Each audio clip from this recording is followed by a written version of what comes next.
Instant match reaction. I honestly, I don't know what to say. I really don't. Manchester United 3, Everton 3 at Old Trafford. Dominic Calvert-Lewin equalising in the last seconds for Everton. And as you can tell, I am absolutely elated because that wasn't a very good performance whatsoever tonight. It really, really wasn't. The first half was absolutely atrocious. It was really, really poor. We allowed Manchester United so much time on the ball, so much space on the ball. And you know what? I want to try and talk about the game and summarise the game as, you know, from a point of view as the entire game and not just the last 25 seconds that I've just witnessed, because obviously to take a point out of that is massive. It's absolutely massive because we weren't at the races whatsoever today. But the first half, I thought we started okay. I thought we kept our shape well. We were defending well. Man United were finding it really, really difficult to break through us. I think a stat come on to Sky Sports about 25 minutes in, and it read something along the lines of, in the first 25 minutes, Bruno Fernandes had touched the ball twice, Greenwood had touched the ball twice, and Cavani had touched the ball twice, and that showed how good Everton were at just, you know, stopping those key players of Manchester United and not allowing them all the time and space on the ball. And then a simple cross comes in, and we can see the stupid goal again, and it's a mad result, this, because we've drawn 3-3 at Old Trafford, which is a decent result anyway, and you take it before the game.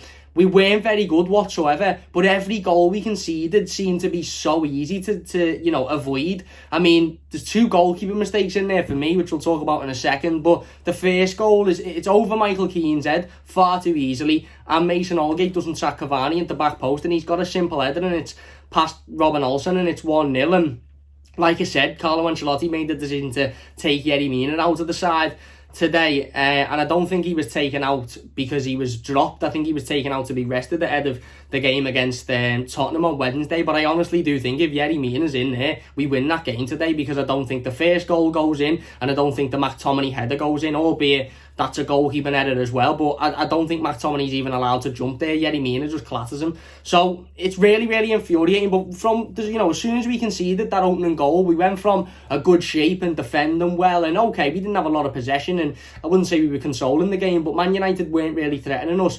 It just capitulated. We just fell to bits. It seemed like the players just didn't understand what they were doing. You know, the rest of the half was really, really, really poor. I mean, like I said, you know, there was no real movement. The midfield were poor with the ball going forward. Every time Richarlison made a run, I feel really sorry for Richarlison tonight. He'll probably get a lot of stick, to be honest with you, by Evertonians. But it just feels really, really mad, because it feels like I've watched 2 different games of football there. That second half especially feels so different to the first half. But in that first half, Richarlison was making so many brilliant runs down that left-hand side, and nobody was finding him. James Rodriguez was poor with the ball at his feet in terms of, you know, getting it off and giving it to Dom and Richarlison. Abdoulaye Doucouré wasn't doing much in that first half. Tom Davies was doing his job, but wasn't really making those progressive passes forward. Andre Gomez wasn't doing it either. And I just feel like with the possession that we had, which wasn't going to be an awful lot, we were very, very wasteful with it. We either brought it to the midfield, turned around and passed it back, or we were just passing it sideways. And Man United at this point were 1-0 up, and they were happy to allow Everton to do that. We didn't have an awful lot of the ball, but when we did, we weren't utilising it whatsoever. Like I said, Richarlison made 3, 4, 5 darting runs down that left-hand side, and he was just completely ignored, and you know, he ended up having to sort of cut back in on himself, and you could see the frustration, and you could see the frustration on Carlo Ancelotti's face when he was making those runs, and Carlo was looking and thinking, why is James picking it up in that position and then passing it back to the defence when Richarlison's made a darting run there. And then obviously Man United continue to come forward. Like I said, our shape at this point has just fell to absolute bits. The game plan seems to have just gone out the window, and I tweeted that out. I think the players just absolutely shit themselves at the thought of playing at Old Trafford and being pinned back by a Manchester United team. And credit to the players and credit to Carlo Ancelotti for coming back in the team and coming back in the game, and for showing the fight and the you know, and the heart and desire to do that at the end of the game. But I think in that first half we just completely just fell to bits. We didn't want to be there. We didn't want to play against Manchester United, and that was evident in the fact that when we had possession, we give it away far too easily. We weren't doing anything with it. We kept going backwards.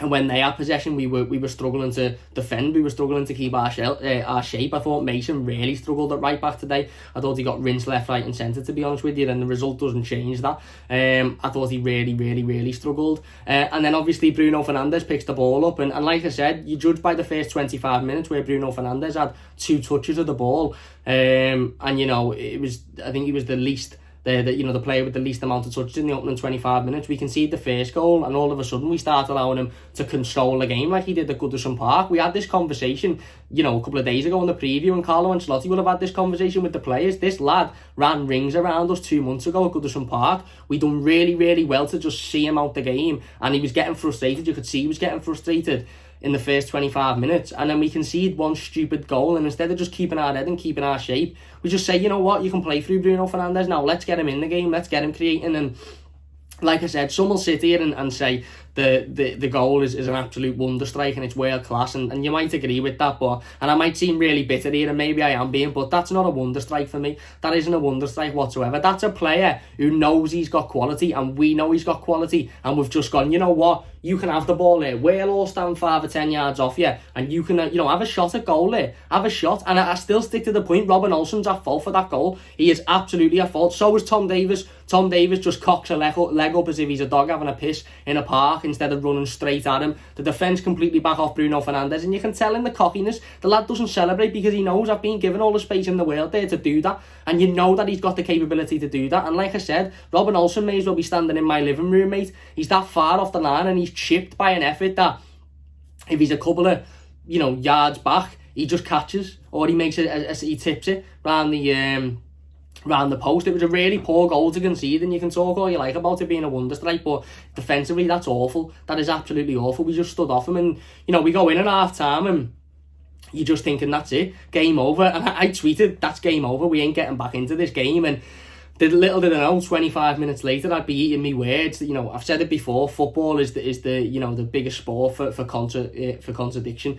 Football fans contradict themselves constantly. We are always going back on what we say, and I think a lot of Evertonians would have said that was game over at half time, and it needed something. It needed a strong team talk by Carlo Ancelotti, and I thought it needed a couple of changes, to be honest, because like I said, the first 5 or 10 minutes, 15 minutes, we were doing okay, and then as soon as we allowed them into the game via a silly goal which could have easily been defended, we just completely crumbled. The shape went out of the window. Players defending in unity went out the window. We weren't getting forward, we weren't playing the ball forward, we were giving it away. It was really poor. I revert back to the Alex Iwobi done an interview, I think, with Sky Sports yesterday, talking about the Newcastle result, and he said, look, we were told quite comfortably after the Newcastle result that that's not good enough, and he practically said, in other words, we had strips ripped out of us and told that you can't be doing that, and that's why they bounced back after the in the Leeds game. And I honestly think a very similar team talk took place at half time there, because Everton come out and we had urgency, we had energy, we had desire, we had pace, and it was like that first half Leeds performance, and all of a sudden within the opening 10 minutes, Abdoulaye Doucouré's gone from having a really poor first half where he couldn't pass a fart, to second half where he's everywhere, he's linking the play up, he's getting the ball, he's giving it off. Tom Davies plays a beautiful ball into Dominic Calvert-Lewin, he cuts it across the box. David De Gea just practically says, yeah, you can have that. Talk about goalkeeper mistakes, and I think Robin Olsen's at fault for Bruno Fernandes' goal, but David De Gea is massively at fault for Doucouré. He passes it out to Doucouré and he puts it into the back of the net, and you're thinking, right, okay, whilst they're on the back ropes now, whilst they've got a little bit of pressure on them, whilst they're worrying a little bit that it's only 5 minutes into the half and they've conceded, go again, and Doucouré again bringing us forward, playing with pace, playing with energy, passes it out to I think it's Luca Dean, who puts a ball into the box, and again just goes a little bit too far out wide. Doucouré gets it back, fizzes it into the area, and James Rodriguez, his touch is immense and his finish is just absolutely unbelievable. And this is coming a few minutes after Dominic Calvert-Lewin, I think in the first half, just before the end of the first half, had a fantastic opportunity where the ball comes over, he chests it brilliantly, and there's calls for offside, but I think VAR showed the replay and he would have been onside, and he goes one-on-one with the guy and he just completely misses it. And again, it's a similar situation to the Leeds game where you're saying you cannot miss those chances, Dom, you simply can't do that.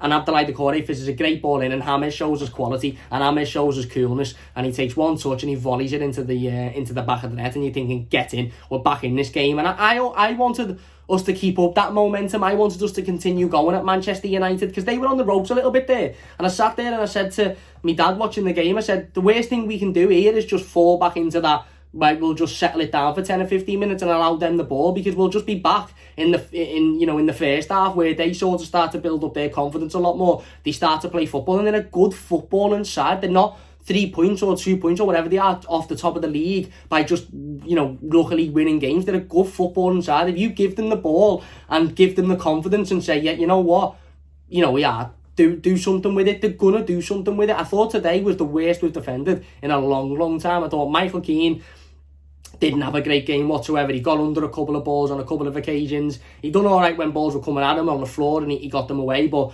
early he wasn't great. Ben Godfrey had a decent game. Mason Allgate, like I said, had a shocker for me. Luca Dean defensively wasn't great, but going forward was obviously very good, as he always is. But like I said, we just sort of allowed them back into it then, and I half understood it, because I think Carlo's game plan was very much of, right, just see it out now and take the point. And it's a game plan that's worked before, but when you've seen us in the opening 15 minutes of a second half get at Manchester United and hurt them and get back into the game, and you've seen their defensive mistakes and you've seen them fall to bits, you are just sort of hoping that we go out and we continue to do that. Because who knows, maybe we could have made it 3-2 and then defended to try and defend the lead rather than defend the point.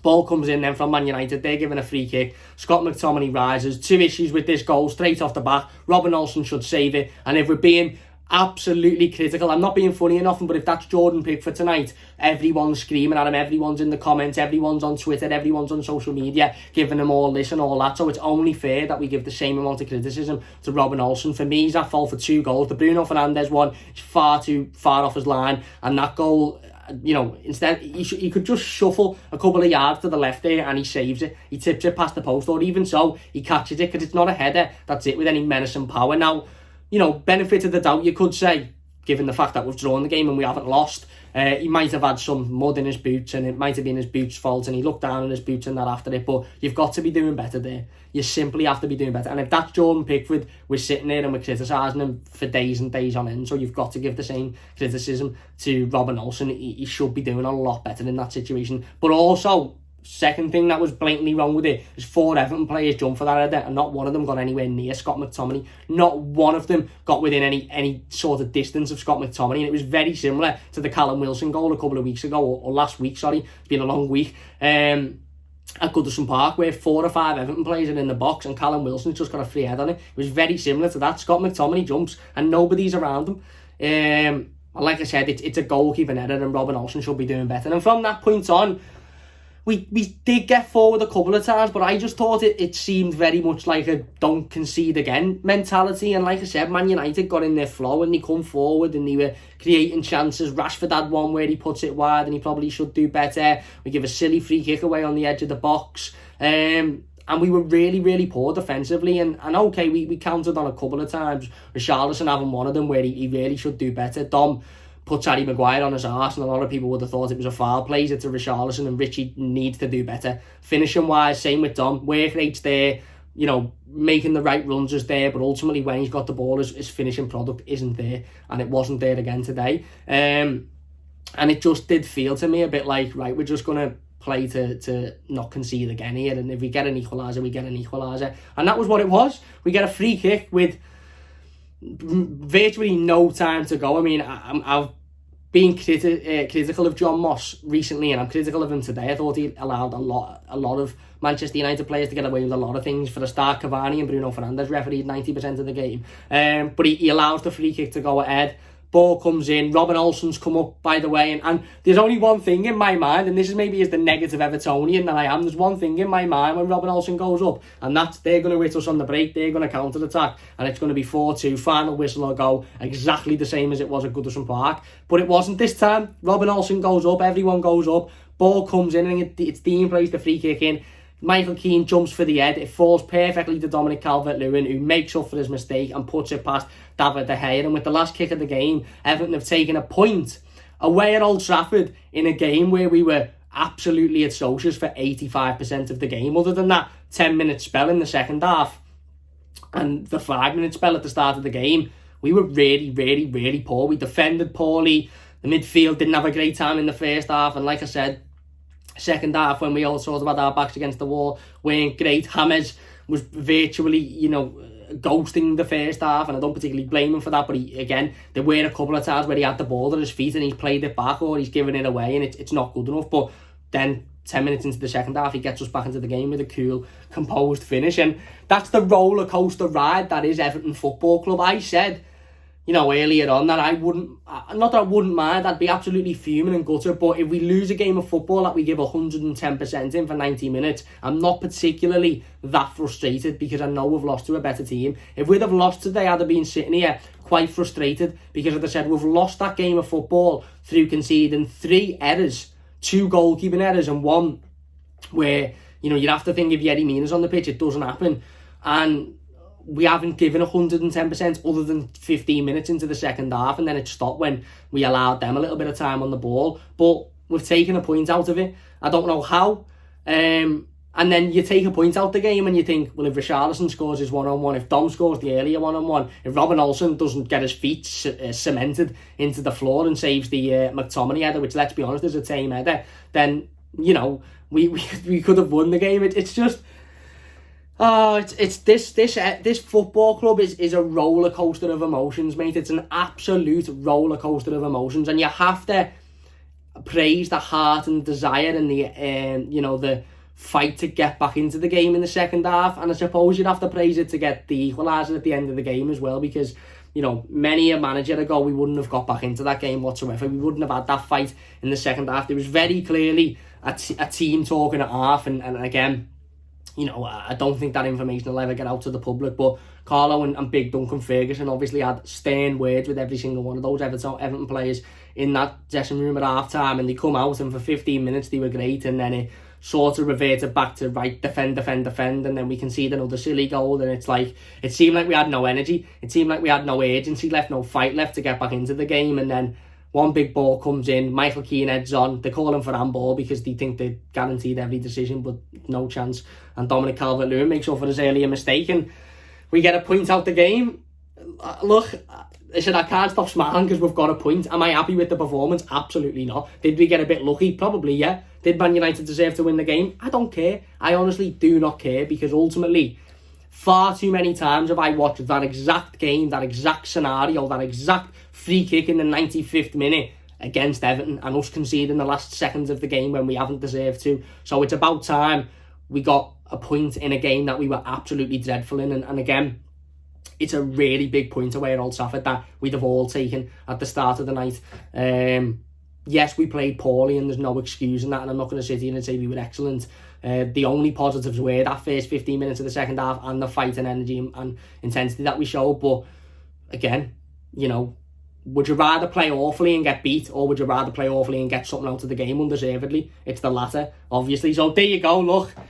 Wild roller coaster of emotions on a Saturday night. Let me know your thoughts on it in the comment section down below. If you've enjoyed the video, leave a like. Subscribe if you're new. Play ratings will be up in a moment as well. And yeah, big thanks for watching, and we'll see you soon. Up Carlos, long ball, Robin Olsen getting forward, Dominic Calvert-Lewin making up for his mistakes, toffees. Get in. See you soon.